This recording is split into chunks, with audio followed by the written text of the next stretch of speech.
పశ్చిమ గోదావరి జిల్లా దొంతవరం రావులపర్రు గ్రామాల రైతులు ఆందోళన చేపట్టారు. సుమారుగా 100 ఏళ్లుగా గోపాలస్వామి దేవస్థానం భూములను సాగు చేస్తున్న వారికే యథావిధిగా కౌలు భూములు కేటాయించాలని విజ్ఞప్తి చేశారు. ఈ భూములే తమ కుటుంబాలకు ఏకైక జీవన ఆధారమని ఆవేదన వ్యక్తం చేశారు. దళారులు ధనవంతుల కారణంగా తమకు అన్యాయం జరగకుండా అధికారులు చర్యలు తీసుకోవాలని కోరారు. ఇప్పుడు మాకు లీజ్ రూల్స్ ప్రకారం ఈ సంవత్సరంతో అయిపోయింది. ఇప్పుడు మళ్ళీ 3 సంవత్సరాలకు మా లీజ్ రూల్ పెంచుకుంటూ పోతే తెగే సమస్య కాదు. ఎవరి అభిప్రాయం వాళ్ళు ఒక్కొక్కరు చెప్తే మాకు అర్థం అవుతుంది మేము ఏం చేయాలి అనేది. అది మీరు చుట్టుపక్కల గ్రామాల నుంచి వచ్చారు కాబట్టి ఒక వ్యక్తిగా మాట్లాడినప్పుడు ఎవరు అన్యాయం చేసామా మేము మాట్లాడలేదా?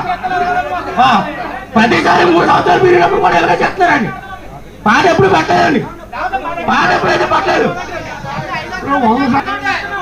దేవాదాయ ధర్మదాయ శాఖ మంత్రి ఆనం రామనారాయణ రెడ్డి గారికి, దేవాదాయ శాఖ కమిషనర్ గారికి, మరియు ఏలూరు జిల్లా కలెక్టర్ గారికి, మరియు మా పశ్చిమ గోదావరి జిల్లా పెంటపాడు మండలం కసబా పెంటపాడు బైరాగిమఠం ఎగ్జిక్యూటివ్ ఆఫీసర్ ఈవో గారికి, దొంతవరం రావులపర్రు మరియు విజయపురం గ్రామంలో రైతుల తరపున చేయు విజ్ఞప్తి.